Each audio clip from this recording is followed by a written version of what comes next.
행복했던 순간에 대해서 얘기를 건네주었다고 합니다. 그분은 한국 전쟁이 터지자 가족과 함께 이제 대구로 가게 되었습니다. 일거리가 많지 않아서 자신이 하루 신문을 팔아서 가족들을 먹여 살렸다고 합니다. 하루 종일 신문을 팔고 집에 들어가면은 밥상에 밥 한 그릇이 놓여 있었다고 합니다. 그러면서 빨리 먹으라고 가족들이 얘기하더래요.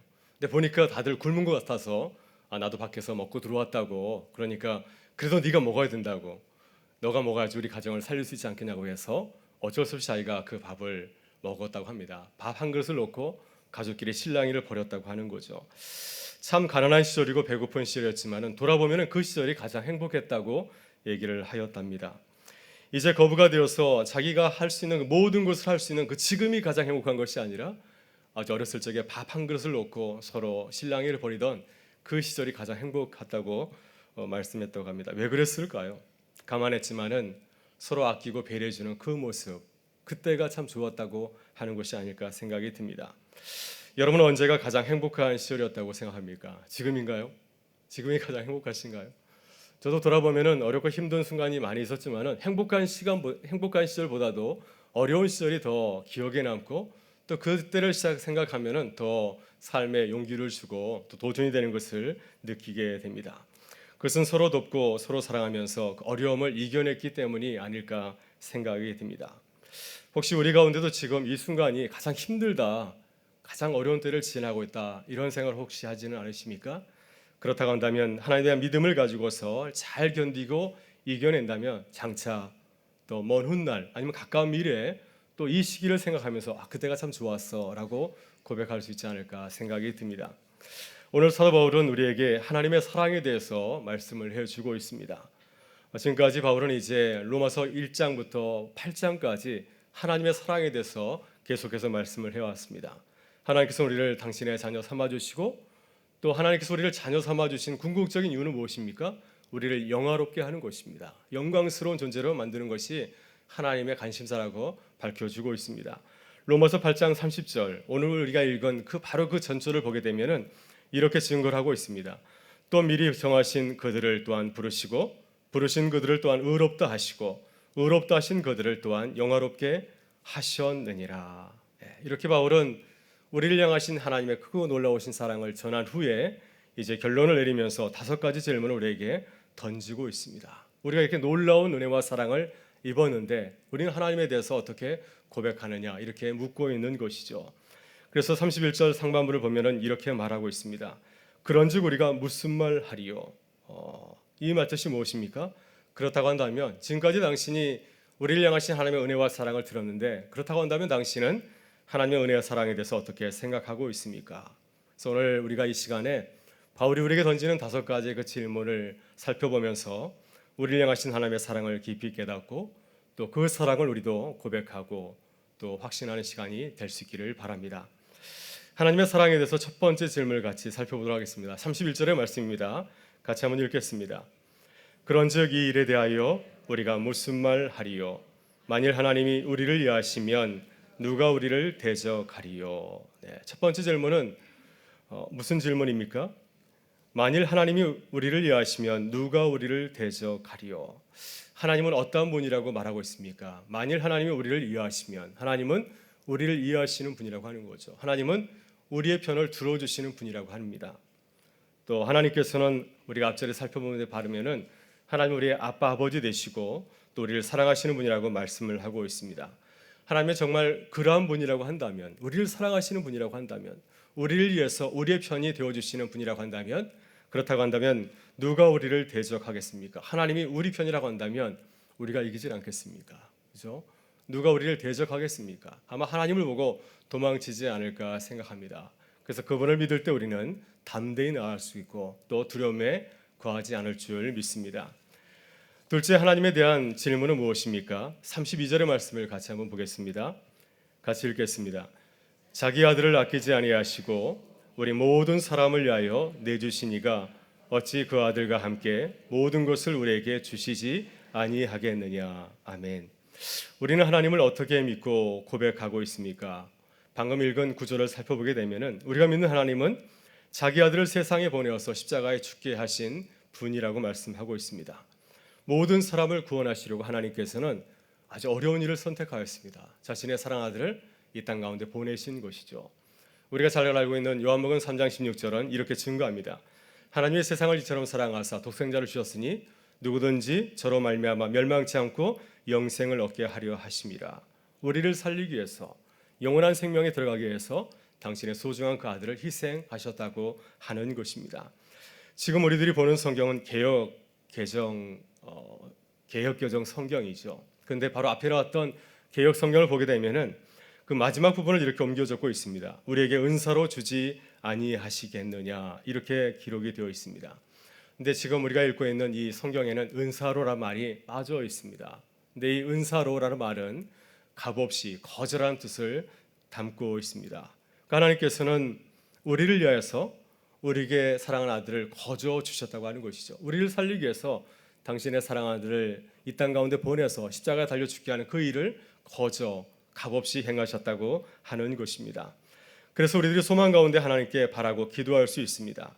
우리가 어려움 가운데 있을 때 주님께 기도하면 주님은 들으시고 응답하시죠. 그래서 바울도 육체의 가시가 있을 때 하나님께 3번씩 기도하였습니다. 하나님, 내 육체의 가시를 거두어 가십시오. 3번 기도하였고, 또 예수님께서도 겟세마네 동산에서 기도하실 때 하나님, 이 십자가의 길을 피하게 해 주십시오. 이렇게 기도하였습니다. 그러나 우리가 하나님의 그 사랑을 믿고 고백한다고 한다면 그분은 우리를 위해서 당신의 가장 소중한 아들까지 보내시는 분이라는 사실을 믿고 고백한다면 우리는 또한 주님처럼 기도해야 될 줄 믿습니다. 나의 뜻대로 마시옵고 아버지의 뜻대로 하시옵소서. 또 우리가 주기도문에서 어떻게 고백하고 있습니까? 뜻이 하늘에서 이루어진 것 같이 땅에서도 이루어지게 하소서. 그래서 우리가 하나님의 뜻을 구할 때 주님께서는 우리의 삶을 아름다운 길로 인도해 주시리라 믿습니다. 3번째 질문은 무엇입니까? 우리 33절의 말씀을 같이 한번 보겠습니다. 같이 읽겠습니다. 누가 능히 하나님께서 택하신 자들을 고발하리요? 의롭다 하신 이는 하나님이시니. 누가 우리를 고발하겠습니까? 여기서 말하는 누가는 누구를 가리킬까요? 누가 우리를 고발하겠습니까? 이 세상에 우리를 고발할 자가 누구이겠습니까? 바로 성경 그가 바로 우리를 고발하는 자는 사탄이라고 우리에게 말해주고 있습니다. 욥기를 보게 되면은 하나님 앞에 사탄이 등장하죠. 성경은 사탄을 디아볼로스라고 헬라어로 말하고 있습니다. 디아볼로스는 비방자, 중상자, 또 형제들을 참소하는 자, 거짓말하는 자라고 이렇게 소개를 하고 있습니다. 사탄이 오늘 하나님 앞에 나타나서 의인 욥을 비방합니다. 하나님이 욥을 소개하였습니다. 자 봐라, 욥이 얼마나 신앙생활을 잘하느냐라고 말했을 때 사탄이 어떻게 합니까? 맞장구를 치지 않습니다. 과연 그럴까요? 만약 욥도 하나님께서 이렇게 어려움을 보내시게 된다면 그도 역시 하나님을 원망하고 비방하고 또 저주할지 모릅니다. 한번 시험해 보십시오 하면서 욥이 그렇게 의로운 사람이 아니라고 하나님께 참소를 하게 하는 것을 보게 됩니다. 이렇게 해서 사탄은 욥을 고난 가운데로 몰고 가게 되죠. 그의 목적은 무엇입니까? 그를 하나님의 심판대에 세우는 겁니다. 그는 의인이 아니라 죄인입니다. 그도 어려움에 처하면 하나님의 신앙대로 살아가는 것이 아니라 하나님의 뜻을 어기고 하나님을 원망하는 자입니다. 내가 그것을 입증해 보겠습니다. 그래서 욥에게 많은 시련을 준 것을 보게 되죠. 여러분, 이것이 사단의 책략입니다. 그래서 우리는 늘 깨어서 사단의 책략에 넘어가지 않도록 늘 깨어 있어야 될 줄 믿습니다. 늘 사탄은 처음에 우리에게 달콤한 목소리로 다가옵니다. 아주 근사한 모습으로. 우리가 또한 이 일을 하게 되면 굉장히 근사한 하나님의 사람이 될 것처럼 우리에게 속삭이고 우리를 유혹하게 되죠. 그러나 우리가 넘어가게 되면은 어떻게 됩니까? 갑자기 입장이 돌변하여서 마치 사자처럼 우리에게 달려들어서 우리를 고발하고 죽음으로 몰고 가는 그 세력이 누구입니까? 바로 사단의 세력인 줄 믿습니다. 이렇게 사단은 우리가 경건하고 의롭게 살아가도 우리를 비방하고 정죄합니다. 하물며 우리가 죄를 짓는다고 한다면 그 사탄은 우리를 어떻게 대하겠습니까? 아마도 사단은 인정사정 보지 아니하고 우리를 찾아와서 검사처럼 우리를 몰아세우고 또 하나님의 그 법정 가운데 우리를 세우고 우리를 고발할 것입니다. 그러나 우리가 사단을 두려워할 필요가 없는 것은 무엇입니까? 바로 그것은 우리를 향하신 하나님께서 계시기 때문인 줄 믿습니다.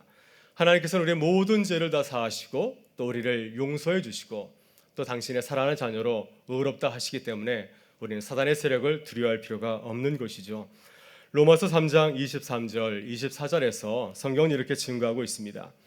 모든 사람이 죄를 범하였음에 하나님의 영광에 이르지 못하더니 그리스도 예수 안에 있는 성령으로 말미암아 하나님의 은혜로 값없이 의롭다 하심을 얻은 자 되었느니라. 모든 사람은 죄인이지만은 그분의 그 값없이 죽으심을 통하여서 모든 자들이 다 하나님의 의롭다함을 얻게 되었다고 하는 것입니다. 또 이사야 선지자도 이렇게 증거하고 있습니다. 이사야 50장 8절과 9절을 보게 되면은 이사야 선지자가 이렇게 말씀합니다. 나를 의롭다 하시는 이가 가까이 계시니, 그 하나님께서 나와 가까이 계신다고 하는 것입니다. 그렇기 때문에 나와 다툴 자가 누구뇨? 나와 함께 설지어다. 나의 대적이 누구뇨? 내게 가까이 나올지어다. 주 여호와께서 나를 도우시리니 나를 정죄할 자가 누구뇨? 그분이 나와 함께 하시기 때문에 아무도 나를 정죄하거나 나를 고발할 수 없다고 이사야 선지자도 우리에게 증거해 주고 있습니다. 따라서 하나님께서 우리를 모든 정죄로부터 자유롭게 하시는 줄 믿습니다. 하나님께서 우리를 자녀 삼아 주시고 또 우리를 향하여서 죄인이라 말씀하지 아니하시고 얘는 내 자녀야. 그래서 탕자의 아버지가 탕자가 돌아왔을 때 많은 사람들이 가만두지 않고 하지 않았습니까? 그러나 그 아들의 옷을 입혀주고 금가락지를 끼워주면서 이 사람은 내 아들이야, 건들지 마라고 말했던 것처럼 하나님께서 우리를 향하여서 의롭다 하시고 우리를 당신의 자녀로 삼아 주실 줄 믿습니다. 그래서 늘 우리가 넘어질 때마다 고민하고 염려하는 것이 아니라 탕자처럼 일어나서 주님 앞으로 나아가는 우리 모든 주의 백성들 되실 수 있기를 바랍니다. 네 번째로 하나님에 대한 사랑에 대한 그 질문은 무엇입니까? 우리 34절의 말씀을 같이 한번 보도록 하겠습니다. 같이 읽겠습니다. 누가 정죄하리요? 죽으실 뿐 아니라 다시 살아나신 이는 그리스도 예수니 그는 하나님 우편에 계신 자요 우리를 위하여 간구하시는 자시니라. 아멘. 법정 소송을 해보신 적이 있나요? 저는 한 번도 해보지 않아서 잘 모르는데 그 첫 단계는 고소하는 겁니다. 고발하는 겁니다. 이 사람이 문제가 있습니다 라고 이렇게 고발하게 되면은 그 단계는 무엇입니까? 이제 정죄의 단계이죠. 그래서 마지막으로 최종 판결하기 전에 법정에서 그것이 진짜인지 가짜인지 검사에서 이루어지는 그 심리 단계라고 할 수가 있습니다. 여러분, 그렇다면 누가 우리를 법정에 세우고 우리를 정죄하겠습니까? 우리는 하나님의 심판대 앞에 설 때 우리의 양심과 또 하나님의 법이 우리를 고발할 것입니다. 그리고 율법이 우리를 정죄할 것입니다. 우리는 세상에 살면서 그 지은 죄 때문에 하나님 앞에서 의롭다 설 수 없습니다. 분명 우리는 우리가 지은 죄로 인해서 죽을 수밖에 없는 자들이죠. 엄밀히 말하면 우리는 하나님 앞에서 사형수로 최종 판결을 받을 수밖에 없는 그런 자들입니다. 왜냐하면 로마서 6장 23절을 보게 되면 죄의 삭은 사망이라고 분명히 말씀하고 있기 때문에 우리는 사망을 피할 수 없는 자들이죠. 그러나 우리가 이러한 무서운 그 정죄함을 피할 수 있는 것은, 두려워하지 않는 것은 예수께서 우리를 변호하시기 때문입니다. 주님은 우리를 위해서 어떤 일을 하셨습니까? 주님은 우리를 정죄함으로부터 건지시려고 십자가에서 대신 죽으시고 또 우리를 위해서 다시 살아나신 줄 믿습니다. 그 예수님께서 지금 어디에 앉아 계십니까? 오늘 본문을 보게 되면은 예수님께서는 하나님의 우편에 앉아 계신다고 말씀하고 있습니다. 그래서 성경에서 우편은, 오른쪽은 영광의 자리를 말하고요, 힘의 자리를 말하고 또 명예의 자리를 뜻하고 있습니다. 그래서 지금 예수님께서 하나님 우편에 앉아 계시다고 하는 것은 무엇입니까? 그분은 힘이 있는 분이기 때문에, 하나님의 아들이기 때문에 우리를 정죄함으로부터 변호할 수 있는 무한한 힘을, 그만한 힘을 갖고 계시는 하나님의 아들이라고 하는 그런 사실입니다.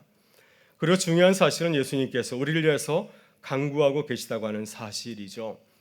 히브리서 7장 25절을 보게 되면은 주님은 우리를 위해서 변호하시는 대제사장이라고 이렇게 소개를 하고 있습니다. 7장 25절 말씀은 이렇게 증거합니다. 그러므로 자기를 힘입어 하나님께 나아가는 자들은 온전히 구원하실 수 있으니 이는 그가 항상 살아계셔서 그들을 위하여 간구하심이라. 그래서 아주 오래전에 대제사장이 이스라엘의 그 모든 죄를 지고 대속죄 일에 하나님 앞에 나가서 하나님께 간구하였듯이 우리의 죄를 사하여 주옵소서 간구하였던 것처럼 이제는 예수님께서 우리의 대제사장이 되어주셔서 우리의 모든 죄를 짊어지시고 또 그 죄를 사해 주신다고 하는 것입니다. 따라서 우리는 주님을 바라보면서 기뻐하고 감사하실 수 있기를 바랍니다. 주께서 우리의 모든 죄를 사하시고 또 우리를 의로운 자녀로 삼아 주실 줄 믿습니다. 또 인류에서 주님께서 우리를 위해서 변호하시고 또 간구하시는 줄 믿습니다. 하나님의 사랑에 대한 다섯 번째 질문은 무엇입니까? 35절과 36절의 말씀을 같이 읽어보겠습니다. 누가 우리를 그리스도의 사랑에서 끊으리요? 환난이나 공고나 박해나 기근이나 적신이나 위험이나 칼이랴. 기록된 바 우리가 종일 주를 위하여 죽임을 당하게 되며 도살당할 양같이 여김을 받았나이다. 함과 같으니라. 아멘. 네, 우리가 살아가다 보면은 우리의 힘으로 감당할 수 없는 여러 가지 역경들을 만나게 되죠. 오늘 바울은 7가지 역경을 이렇게 소개하고 있습니다. 이 역경들은 이스라엘 사람들이 생각할 때 아주 힘든 시절에 만나는, 환난의 시절에 만나는 그런 역경들을 이렇게 나열하고 있습니다. 이러한 심한 역경을 만나면은 누구든지 넘어질 수밖에 없습니다. 하나님의 사랑을 붙들지 못하고 넘어질 수밖에 없는 그러한 역경들을 우리에게 소개해주고 있습니다. 먼저 환난과 공고는 갑작스럽게 찾아오는 예부적인 시련이라고 할 수가 있습니다. 로마서 2장 9절을 보게 되면 악을 행하는 자들에게 환난과 공고가 있다고 말씀하였습니다. 오늘 본문에서 말하는 환난과 공고는 어떤 공고입니까? 이것은 하나님을 믿는 성도들에게 찾아오는 시련을 말하고 있습니다. 악을 행하는 자들에게도 하나님께서 환난과 공고를 보내지만은 또 주님의 사람들 영화롭게 하기 위해서 마찬가지로 우리에게도 환난과 공고를 보내주시죠. 대표적인 예가 욥이 아닐까 생각이 듭니다. 욥은 갑작스럽게 환난을 당하게 되었습니다. 재산을 다 잃게 되었고 사랑하는 자녀들이 갑자기 한꺼번에 죽게 되었고 또 자신의 몸도 심한 질병에 걸려서 사람들의 눈총을 사는 참으로 그러한 처참한 지경에 빠지게 되었습니다. 이런 환난과 공고를 만나게 되면은 하나님의 사랑에서 끊어진 것처럼 보이질 않습니까? 많은 사람들이 어려움을 당할 때 하나님이 나를 돌보지 않나 보다 이런 생각을 할 때가 참 많이 있습니다. 그러나 하나님께서는 우리를 끝까지 붙드시고 우리를 구원의 길로 인도해 주시는 줄 믿습니다. 다음으로 박해는 나의 잘못으로 인해서 주어지는 것이 아닙니다. 우리는 이것을 착각해서는 안 됩니다. 내 잘못으로 인해서 내가 만약에 어려운 일을 당하게 되었거나 또 내가 그로 인해서 형벌을 당하겠다고 한다면 내가 박해를 당한다고 말할 수 없을 것 같습니다. 본문에서 말하는 박해는 무엇입니까? 내가 하나님의 백성으로 살아가다가 주어지는 어려움이라고 할 수가 있습니다. 이런 어려움을 당할 때 하나님께서 우리를 그 어려움에서 건져내시리라 믿습니다. 기근은 음식 부족 때문에 생기는 어려움이죠. 적신은 무엇입니까? 적신은 붉을정, 몸신자입니다. 붉은 몸을 뜻하고 있습니다. 이것은 옷이 없어서 헐벗은 상태를 말하고 있습니다. 우리 현대인들에게 옷은 몸을 보호하는 그런 도구라기보다는 그건 기본적인 것이고 이 옷의 기능이라든지 패션, 또 멋을 많이 생각하지 않습니까? 그러나 고대 근동 유대인들에게 옷은 몸을 보호하는 마지막 마지노선이라고 할 수가 있습니다. 예수님도 아마 옷이 한 벌이었습니다. 단벌 신사였습니다. 이 옷이 있어야 더위와 추위를 피할 수가 있고 또 저녁에 잘 때는 그 옷을 덮고 이렇게 잠을 청할 수가 있는 것이죠. 그렇기 때문에 이 옷이라고 하는 것은 나를 보호하는 아주 최종적인 수단이라고 할 수 있고 아주 요긴한 것이라고 할 수가 있습니다. 디모데후서 4장 13절을 보게 되면 바울이 디모데에게 편지를 보내면서 이런 개인적인 부탁을 하고 있습니다. 디모데야, 내 겉옷을 가져다오. 겉옷을 가져와 달라고 하는 것입니다. 이제 겨울이 다가오는데 덮을 이불이 없는 것이죠. 그래서 이 디모데에게 덮을 겉옷을 가져오라고 부탁하는 것을 보게 됩니다. 이렇게 기근과 적신은 어떤 것입니까? 우리의 생활 가운데서 겪는 어려움을 말하고 있습니다. 생활이 공공해서 당하는 그런 어려움. 이런 어려움에 들어가게 되면 하나님이 없는 것은 아닌가? 아굴의 기도와 같이 하나님 안 계시지 않습니까? 이렇게 고백할 수 있는 처지까지 내려갈 수 있다고 하는 것이죠. 위험과 칼도 성도들의 신앙을 위협하는 무서운 역경들이라고 할 수가 있습니다. 고린도후서 11장 26절 이하를 보게 되면은 바울은 선교 중에 만난 여러 가지 어려움들을 우리에게 소개하고 있습니다. 강의 위험, 강도의 위험, 또 동족의 위험, 이방인의 위험, 신의 위험, 강야의 위험, 바다의 위험, 거짓 형제들의 위험을 당하였다고 고백을 하고 있습니다. 이런 어려움들을 통해서 그는 죽음을 만날 뻔했던 것이죠. 이러한 어려움들을 소개하고 있고 또 본문에서 말하는 그 칼은 또한 죽음을 위협하는 그러한 상을 말하고 있습니다. 그래서 악당이라든지 아니면 적군의 병사라든지 아니면 사형 집행진에 의해서 자신의 목숨을 앗아가는 그러한 어려운 상황을 이 칼이라는 단어를 통해서 우리에게 말씀을 해주고 있습니다. 36절에서 바울 사도가 인용한 구약의 말씀은 시편 44편 22절에 나오는 말씀입니다. 우리가 종일 주를 위하여 죽임을 당하게 되며 도살당할 양같이 여김을 받았나이다. 그래서 구약 시대에 있는 많은 하나님의 백성들도 이와 같은 역경들을 경험하였다고 하는 것입니다. 그러나 어려움을 겪었지만 하나님께서 그들을 그 가운데서도 보호해 주셨다는 말씀을 이렇게 고백을 하고 있습니다. 히브리서 11장 35절을 보게 되면 초대교회 성도들이 당하였던 정말 상상할 수 없었던 많은 역경들을 우리에게 소개해 주고 있습니다. 그들은 악형을 당하고 희롱당하고 채찍질 당하고 결박당하고 또 돌에 맞고 심지어 톱으로 키워서 몸이 두 동강이 난 그런 어려움을 당했다고 이렇게 열거를 하고 있습니다. 여러분, 이런 어려움과 역경이 다가오게 되면은 하나님의 사랑에서 끊어지질 않겠습니까? 어떻게 그런 어려움 가운데서 견딜 수가 있겠습니까? 지금도 역경을 만나서 어려움을 만나서 고난 가운데 있는 형제와 자매들이 또 우리 가운데 있을지 모르겠습니다. 여러분, 우리가 역경을 만날 때, 어려움을 만날 때 우리는 어떻게 반응하고 응답해야 되겠습니까? 오늘 사도 바울은 어떻게 하나님의 사랑을 이렇게 고백하고 확신하고 있습니까? 그는 이 문제를 두 가지로 확신하게 우리에게 대답을 해주고 있습니다. 첫째, 우리는 넉넉히 이길 수 있다, 이렇게 고백할 수가 있습니다. 우리 37절의 말씀을 같이 한번 보도록 하겠습니다. 37절의 말씀 같이 한번 읽어보겠습니다. 그러나 이 모든 일에 우리를 사랑하시는 이로 말미암아 우리가 넉넉히 이기느니라. 네, 아멘. 이러한 역경을 당한다 할지라도 우리를 사랑하시는 그 하나님이 계시기 때문에 우리는 넉넉히 이길 수 있다고 하는 것입니다. 빌립보서 4장 13절에서도 바울이 이렇게 고백하고 있습니다. 내게 능력 주신 자 안에서 내가 모든 것을 다 할 수 있느니라. 주님께서 나와 함께 하시면 어떤 형편에서든지 내가 자족할 수 있는 그런 주님의 사람이 될 수 있습니다. 이렇게 고백을 하고 있습니다. 여러분, 우리는 겨우 이기는 것이 아니죠. 내 힘으로 싸운다고 한다면 겨우 이길 수 있습니다. 겨우 이기지 못하고 넘어질 수도 있습니다. 그러나 우리를 위해서 주님께서 도우신 줄 믿습니다. 우리를 위해서 이 땅 가운데 내려오신 그 하나님의 아들, 우리를 위해서 십자가에서 달려 죽으신 그 하나님, 또 우리를 위해서 십자가에서 죽으시고 다시 부활하신 그 하나님께서 우리와 함께 하셔서 우리를 도우시는 줄 믿습니다. 그분이 우리와 함께 하시기 때문에 우리는 넉넉히 이길 줄 믿습니다. 이것은 믿음의 문제이죠. 우리가 하나님에 대한 믿음을 가질 때 우리는 담대히 나아갈 수가 있습니다. 역경을 만났을 때 믿음의 눈으로 바라보지 아니하고 육신의 눈으로 바라보게 되면은 우리는 계속해서 하나님의 사랑에서 멀어지는 것처럼 보이지 않습니까? 필립 안시가 쓴 책 가운데 이런 제목이 있습니다. 하나님의 은혜가 없으면 내 안에 하나님의 은혜가 없습니다. 이러한 고백을 담아서 쓴 책도 있습니다. 육신 눈으로 바라보게 되면은 왜 내가 이런 고난을 당할까? 그분이 살아계시다면 내 삶이 잘 돼야지. 왜 우리 가정이, 내 몸이, 우리 주변에 이렇게 어려운 일이 많이 생기는가? 이렇게 고백할 수 있습니다. 그러나 믿음의 눈으로 바라보게 되면 하나님께서 우리를 영화롭게 하고 더욱더 강건한 하나님의 사람으로 우리를 훈련하시고 연단하시는 줄 믿습니다. 그렇기 때문에 역경을 만날 때 우리도 바울 사도와 같이 이렇게 믿고 고백할 수 있기를 바랍니다.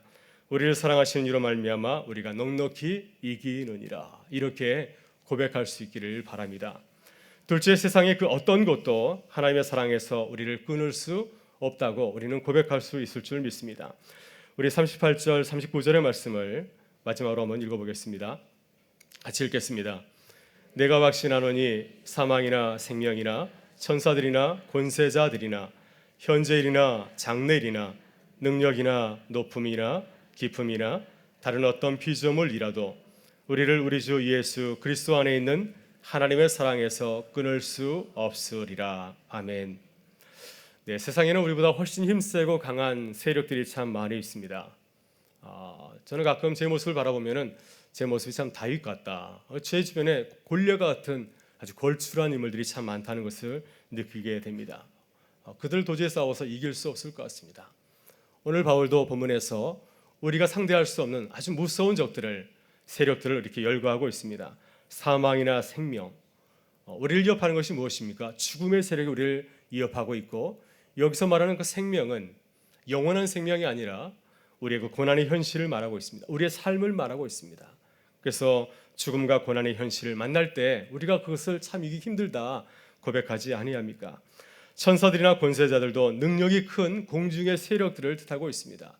우리가 같이 천사들과 사단과 맞서 승리할 수 있겠습니까? 우리는 도저히 그들을 이길 수가 없습니다. 또 현재일이나 장래의 일들, 우리 주변에서 일어나는 일들, 또 장차 일어날 그 일들이죠. 우리의 그 좁은 소교를 가지고서, 우리의 이렇게 어두운 영안을 가지고서 지금 일어나고 있는 일들이 어떻게 진행되어질지 또 앞으로 우리 가운데 어떤 일이 벌어질지 우리가 예측하면서 준비할 수 있겠습니까? 우리는 현재일이나 장래일에 철저하게 무능하고 무지하지 않습니까? 또 능력은 누구를 맡아고 있습니까? 능력은 세상에 능력 있는 사람들, 세상에 권세 있는 자들을 말하고 있습니다. 우리는 그들과 맞서 싸울 수 없습니다. 높음이나 깊음은 우리에게 영향을 미치는 이러한 우주적인 세력을 뜻하고 있습니다.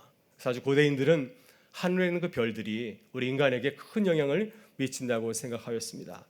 그래서 여기 말하고 있는 높음이나 깊음은 천상천하에 있는 우리보다 그 힘센 세력들을 말하고 있습니다. 우리가 어떻게 그들과 싸워 이길 수 있겠습니까? 또 다른 어떤 피조물도 우리가 살펴보게 되면은 많은 피조물들 가운데서 우리 사람들보다도 우리 믿는 사람들보다 훨씬 더 힘센 피조물이 있는 것을 우리가 발견하지 않습니까? 이러한 세력들이 우리를 덮친다고 한다면 우리는 아무런 힘도 쓰지 못하고 넘어질 수밖에 없습니다. 그러나 그럼에도 불구하고 우리가 확신하는 것은 무엇입니까? 그 어떤 것도 우리를 하나님의 사랑으로부터 끊을 수 없다고 하는 것입니다. 죽음의 세력도 이 어두운 현실도 미래이나 현재일이나 천사들이나 공중 권세 잡은 사탄이나 그 어떤 것도 우리를 하나님의 사랑으로부터 끊을 수 없다고 하는 사실, 이것을 우리가 믿음 안에서 고백할 수 있을 줄 믿습니다. 얘기를 하나 하고 마치고자 합니다. 며칠 전에 제 딸아이가 밤늦게 저를 찾아왔습니다. 아주 걱정스러운 얼굴을 하셔서 저에게 기도 부탁을 하셨습니다. 아빠, 이번 주에 수업 발표를 해야 되는데 이번에 듣는 과목은 고학년 과목이고 또 그룹 발표인데 아무에게도 연락이 되지 않았다고 하는 겁니다. 전혀 준비가 되지 않아서 걱정이 심히 된다고 저에게 기도 부탁을 하셨습니다. 아빠, 이럴 때는 어떻게 기도해야 돼? 그래서 제가 이렇게 세 가지로 대답을 해주었습니다. 먼저 두려워하지 않게 기도해라. 두려움을 떨칠 수 있도록 이건 할 수 있다, 이런 마음을 가질 수 있도록 기도하고, 두 번째는 내가 이것을 즐거운 마음으로 하게 기도해라 했어요. 좋아하면은 실력이 생기질 않습니까? 좋아하는 마음이 생기게 해달라 기도해라 했고, 세 번째는 좋은 팀원을 만나게 해달라고 기도하라고 부탁을 하였습니다. 그 얘기를 듣고 아이가 알았어 하면서 돌아갔습니다. 며칠 뒤에 밝은 얼굴 왔습니다. 아빠, 기도가 다 들어준 것 같다 하면서 좋은 팀원들을 만나게 되었고, 또 그 팀원들을 통해서 함께 의논하면서 또 같이 연구하면서 또 어려운 과목을 잘 이해하게 됐다고 이렇게 고백하면서 제가 아이를 보면서 크게 기뻐했던 적이 있습니다. 오늘 주님은 우리에게 이렇게 묻습니다. 우리를 향한 하나님의 사랑이 우리를 붙들고 있다고 확실히 믿습니까? 여러분은 하나님의 사랑을 확실히 확신하십니까? 우리도 바울 사도처럼 이렇게 고백할 수 있기를 바랍니다. 우리가 넉넉히 이기느니라. 세상의 그 어떤 것도 우리를 하나님의 사랑에서 끊을 수 없느니라. 이렇게 고백할 수 있길 바랍니다. 오늘 밤 우리가 함께 기도하면서 이 믿음을 가져가 나가기를 원하고요. 또 우리 가운데 혹시 어려운 일이 있다고 한다면 이 믿음을 가지고서 넉넉히 승리하는 하나님의 사람들, 또 주님의 몸된 교회 될 수 있기를 주의 이름으로 축원합니다. 우리 함께 기도하시겠습니다. 참 좋으신 아버지 하나님, 우리를 주님의 전으로 불러주신 주님의 크신 은혜와 사랑